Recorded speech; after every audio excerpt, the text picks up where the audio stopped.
April 8th, 2005. Shortly before the start of the solemn funeral mass for John Paul II, his body was placed inside a coffin made of cypress wood. His face was covered by Monsignor Stanislaw Żywicz, his personal secretary, and by Bishop Piero Marini, the pontifical master of ceremonies, while a brief prayer was read. May his face, now hidden from our sight, contemplate your beauty, Lord.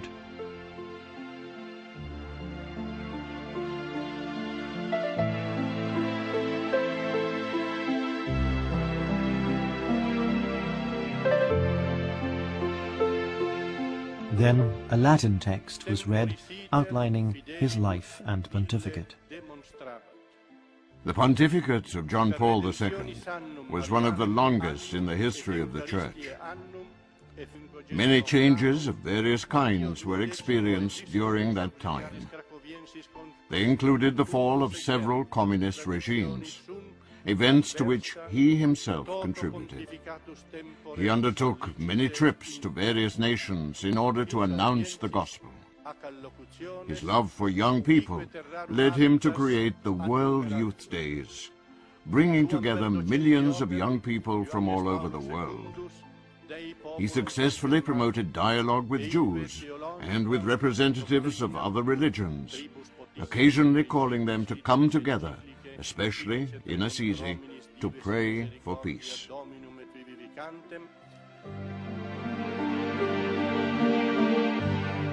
The document was signed by those present, enclosed in a metal tube, and placed inside the coffin.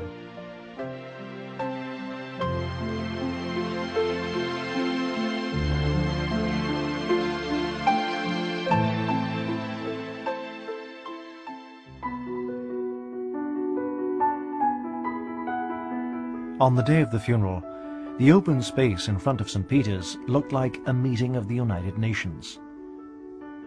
The most powerful men and women in the world were there, as well as representatives of different religions, while delegates from all the Christian churches stood around the coffin. An open Bible had been placed on the coffin. The wind blew the pages back and forth before a powerful gust closed the book altogether. The red vestments of the concelebrating cardinals billowed and flapped in the wind. It was as though the Holy Spirit, who'd given the Church John Paul II in the first place, now blew on those called to elect his successor.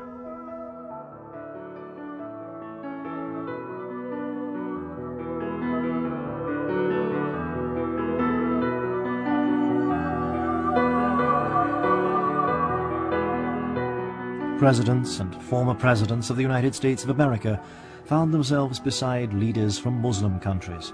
Men and women of different and often conflicting faiths sat in silence before the coffin of John Paul II and listened to the voice of the wind.